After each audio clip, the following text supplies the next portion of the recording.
While we're talking about the state level governor and so forth, do you have any thoughts on, there was a report that he was going to try to close Indian Point in the wake of Japan, and now... I hope he does. Right. I was once, not too long ago, before the Japanese crisis, in support of nuclear energy. I thought, you know, every use of energy has its dangers. In coals, you have coal mine disasters and people dying and by the hundreds over the course of the world and year. In the shipping of oil, you have oil spills that ultimately cost billions of dollars and ruin the environment. Look at the New Orleans area or Alaska before it. So I thought, well, so you can have a possibility of a nuclear explosion or meltdown, if you will, without having greater impact than in these other areas. But it's not true. We've seen what's happened in Japan.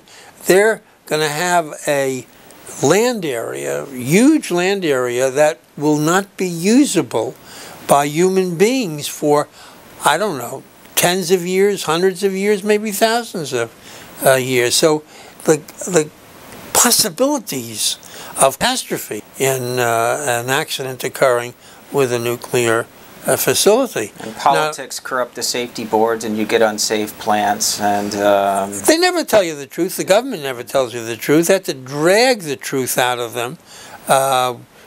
Instead of telling people it was dangerous to stay, they said, oh, if you're only 17 miles out, you can stay after that. Something like that. Ridiculous.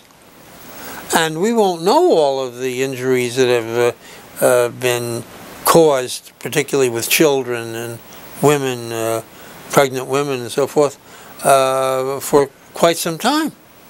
So I'm against it, and I was so happy to see that the governor came out against it too. And on the other hand, he's a very reasonable guy, and so he asked that there be a report on the research relating to shale, hydrofraction, whatever they call it, where they force the oil out of shale by the use of millions of gallons of water.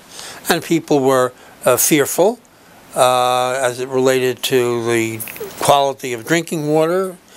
And he had a report, and the report says you're not going to have it in the watersheds of New York City, where it gets its drinking water, and elsewhere. But there are areas where you can do it safely.